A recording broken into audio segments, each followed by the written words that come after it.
Total disaster! Vacuum in! Ravage on everyone! The black hole as well! Light of heaven turns it around! Ravage as well! Stolen by Deadly! Are you kidding me? They turn it around!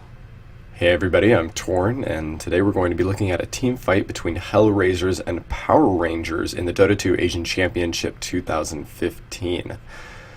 This is game 2 in the series, and while the entire game has been very close, Powerrangers just secured a Roshan for themselves, getting an Aegis onto their anti-mage. And yet, they're about to fantastically lose a fight against Hellraisers, and we're going to look at exactly how Hellraisers was able to accomplish that in depth. But first, let's take a look at how the fight progressed live. I used to see him in a few channels. Is he still around? Or? Okay. I don't think he's around anymore. Oh, and a bottom, yeah, right. They steal a Bloodlust here.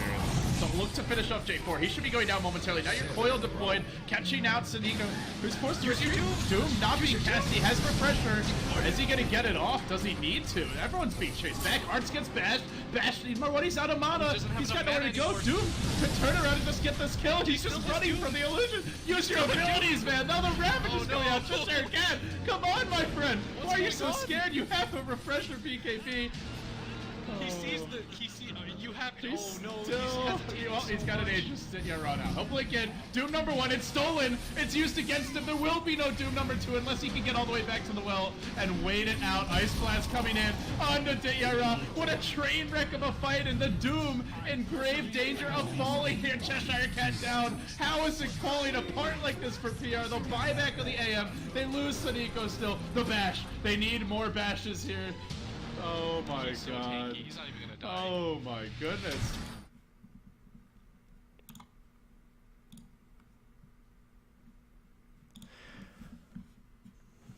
So how did Hellraisers so thoroughly dominate this fight against Powerrangers? The casters offered some explanation in some points of the fight, such as Ogre Magi being caught out at the very beginning, and yet points like these are very obvious. So how did Hellraisers win this fight so dramatically? Using our replay abilities to stop the game, slow down the game, and rewind it, we can look at all the different factors as to why Hellraisers so thoroughly won this fight against Powerrangers. Some of them are obvious, some of them are not obvious, and we're going to look at all of them. The first point that I want to look at is Ogre Magi. Now, he got caught out at the very beginning, making it a 4v5. Some people might be satisfied with that explanation, saying that Hellraisers was able to win this fight because it was a 4v5 in their favor. And yet, Aegis almost counts as an extra life, and it's on a much more important hero, Anti-Mage. So I think we need to go a little bit more in-depth into seeing exactly how Hellraisers was able to win this fight. Yes, granted that Ogre Magi was not in the fight the whole time. The first non-obvious thing that I want to point out in this fight is the positioning, which may be the #1 most important thing in a team fight besides your obvious level and gold advantage. The positioning is so important in a team fight because it dictates how the whole team fight will spread out, because in order to use abilities, you either have to click them on a hero or you have to aim them in a certain direction. And with poor positioning, just not being able to auto-attack or use your abilities can really change the fight one way or another. Let's specifically look at this team fight as a great example of this. So Hellraisers comes into this fight smoked, and they're all together as 5 able to take the jump onto Powerrangers, which immediately they're obviously going to find Ogre Magi, so that's an immediate advantage. And actually Dazzle will be taken out of the fight. He will not die, but he's going to stay very low and not be able to contribute very much to the fight. But there are a couple other things that I want to touch on, not just these supports. The fact that Anti-Mage is down here farming away from his team. Up here, Doom is in the base away from his team, and Batrider is even further. So at the very beginning of this fight, and this is where the fight breaks out with Ogre Magi dying, we can see that Powerrangers are not in the position to fight. Now, I want to use our ability in a replay to slow down the fight in order to see really how did things progress. And I'm going to point out some more things during this fight about why it went so poorly. So first, Ogre Magi gets caught out. This is very obvious. He's going to die very quickly. In fact, we could just fast forward past this because this isn't important. He's going to get graved and he'll cast 1 Fire Blast. Nothing. So what's going to happen is Dazzle is hit by this frost, this ice blast. He's going to get hit by a Dream Coil. And Doom comes in, tries to Doom the puck. But the puck phase shifts the Doom.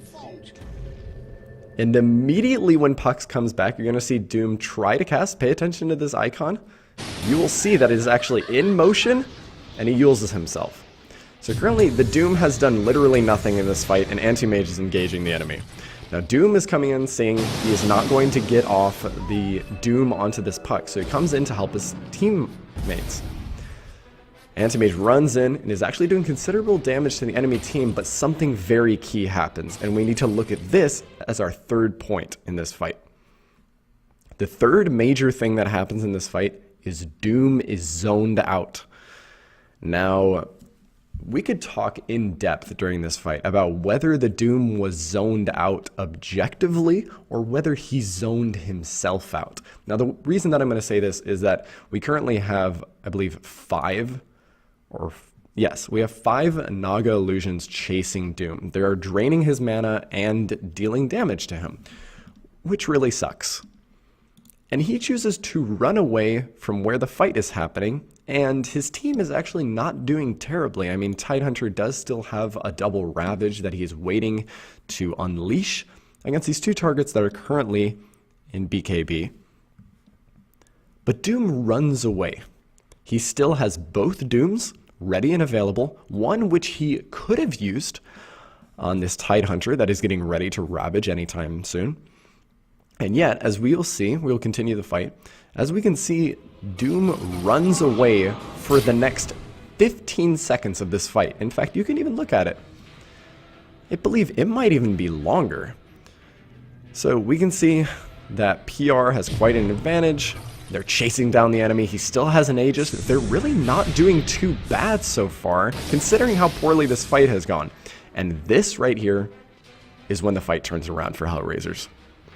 The double Ravage comes out, and look at the Doom. He's still being chased away by these illusions. He's not able to contribute anything to this fight. He's not even giving the aura of his pack leader's aura to Anti-Mage.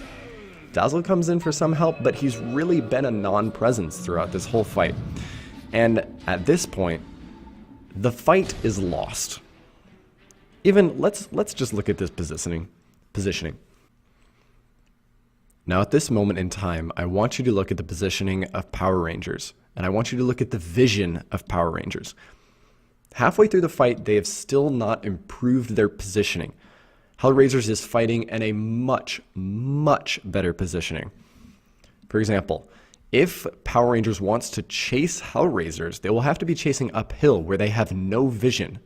Look at this vision right now. There's nothing. In fact, there is a Rubik right here that Power Rangers cannot see, so they cannot deal with him, they can't target him, and they can't jump on him. So Power Rangers is very helped, but he is on the back side. All 5 of Hellraisers are alive and doing well. Ancient Apparition is losing some.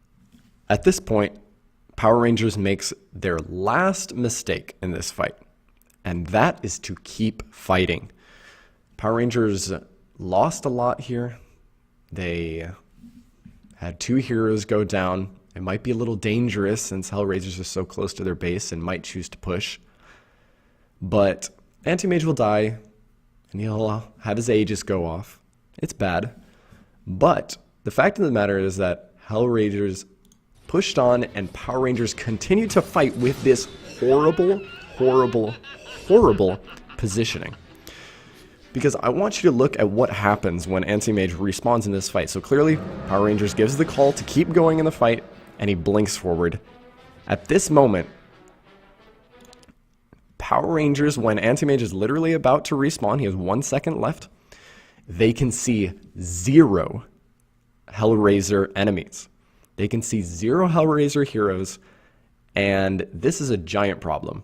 All 5 of them are up, so when Anti-Mage blinks in, he will be blind, which means that he'll slow reaction time because he doesn't know what he wants to do first. He will be overwhelmed by the amount of heroes coming towards him. And the same thing with Doom. His blink is coming off of cooldown, and so Anti-Mage and Doom are going to go in at the same time, essentially meeting their doom. Yeah, the enemy team will be meeting Doom, but he's going to be meeting more of a Doom. Let's take a look at this. Anti-Mage is respawning. Doom blinks in. Anti-Mage blinks in. Now look at this positioning. All of the Hellraiser heroes are spread out, and they're just ready to deal with any threat. Rubik is Fog, so he's able to instantly steal Doom and just cast it back on him because Doom has quite a high cast rate. Anti-Mage comes in and immediately gets pushed back. At this point, you know what happens. So I just thought this would be helpful for some people to look at a team fight like this, and while it's easy to come to the conclusion of, well, Ogre Magic got picked off and they were in bad positioning, it's also important to look at what happened during this fight. And what I would say is the most important is Doom running away from the Naga illusions instead of running in to help his team, which may have resulted in a better fight. Because his team is committing at that point, and he can't really leave his team alone, and by doing so, this fight was a complete... Again, I'm torn. Thanks everybody for watching. Hellraisers to seal this game against Power Rangers.